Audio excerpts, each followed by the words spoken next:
strong men create good times. Good times create soft men, and soft men create hard times. This is a quote that's been floating around the internet in memes and podcasts, and you see it more and more over the last couple of years, especially in a lot of the self-development, self-improvement circles.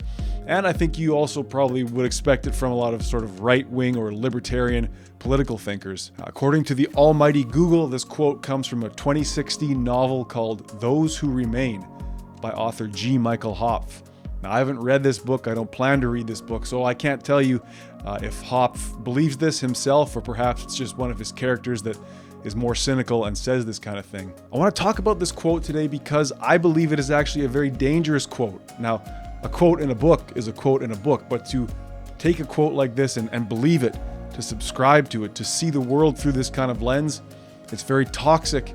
In fact, I believe it is spiritually destructive if taken too far, and it dispossesses us. And when I say dispossesses us, I mean to subscribe to a quote, an outside idea, and make it part of your identity, in fact, robs you of your power to formulate your own identity, your own better life for yourself. So I just wanted to take a few minutes to walk through this line of thinking, explain why it's important to you as a listener or a viewer of this show, as someone who is interested in self-development. And at the end, I'll provide you with an alternative quote. Now, I'm kind of suspicious of subscribing to quotes or making quotes part of our life generally, but we'll use this quote to sort of end off our discussion, so stay tuned for that. But first and foremost, I would say if you personally find yourself amidst hard times, it is not in your best interest to blame other people. And that's the first thing that this quote does. But I would say that when we are tempted to blame the problems of the world and to blame our personal problems on others, we can reframe that, in fact, as an invitation to take a greater personal responsibility in our life and to become mindful of how we react to our negative experiences.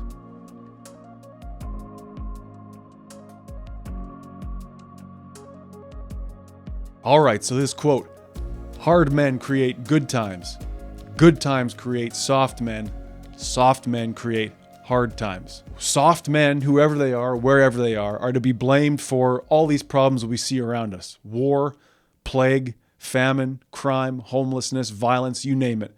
We can blame the soft men. And when we talk about soft men, I imagine we're talking about the sort of men who have allowed government tyranny, who have allowed wars, started wars. Perhaps it's the kind of men who don't stick around to provide for their family, who don't keep themselves in shape and are walked on by other soft men, other evil men, other hard men, perhaps. Do the hard men get any blame in this? It seems like a very simplistic binary, doesn't it? So you're not to blame for the problems in your life and the problems that you see.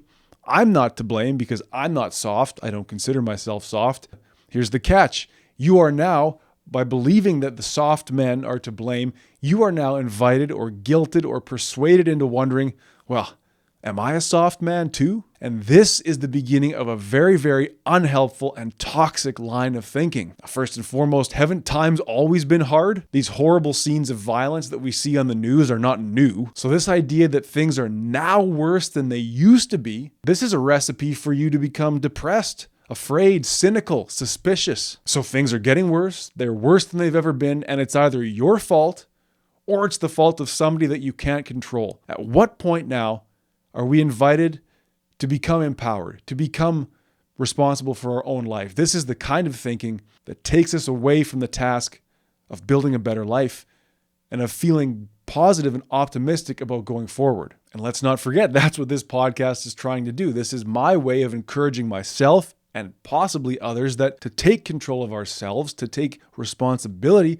for our thoughts and our actions is going to start us down that road towards a better life, towards a more authentic experience of being who we really are. So let me offer you then an alternative viewpoint. If you're using social media or if you're watching the news to get your current events, to stay up to date on the horrors of the world, right?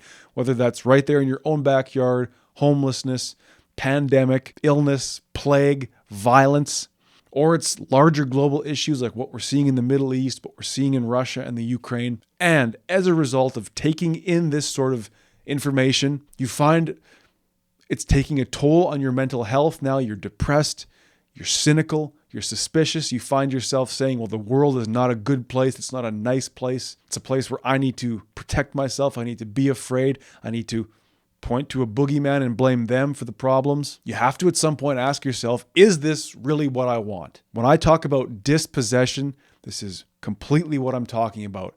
We are dispossessed. We no longer have control or responsibility over the way we think and feel, at least to some extent. You're allowing external ideas like bad news or like pithy little quotes to come into your mental ecosystem, your mental atmosphere, and change things and make you focus on negativity. Now, of course, you yourself may live in a war zone. You may live in poverty. You may know somebody who's going through an illness, homelessness, abuse. This podcast may not be in this moment geared towards you, and I'm not here to tell anybody how to think and feel about their experiences. But if you're like me and you're living in peacetime, in a prosperous country, at least in a manageable political and economic climate, why then choose to let the horrors of the world come inside you and change how you feel about the world and yourself? Why should the unending despair and destruction and violence become a part of your being, especially if it's taking you away from focusing on your own daily life and your own desires and your own dreams, your own goals, your own future? I'd like to recite to you now a quote from St. Augustine. He said, "Bad times, troubling times, this men are saying. Let our lives be good, and the times are good. We make our times. Such as we are, such are the times."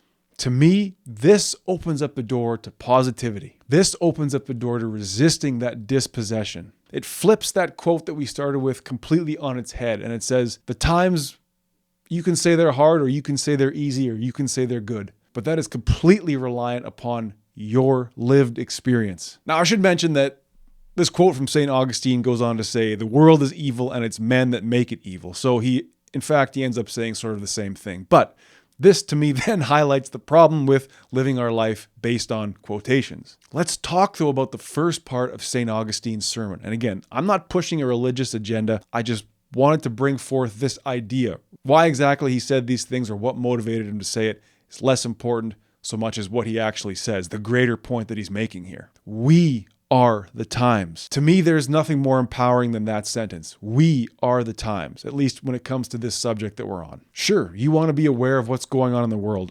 I can't tell you that that's right or wrong. Personally, I do less and less of it. And I understand that an understanding of history and an understanding of current events is necessary to understand the way things are. But if the way things are is taking a toll on your mental health, consider flipping the script for 1 minute and say, sure, outside of me, there seems to be things that really I don't want to look at or think at or I feel sympathy towards. But how about my own times? How are the times for me? How are my times? Become possessed.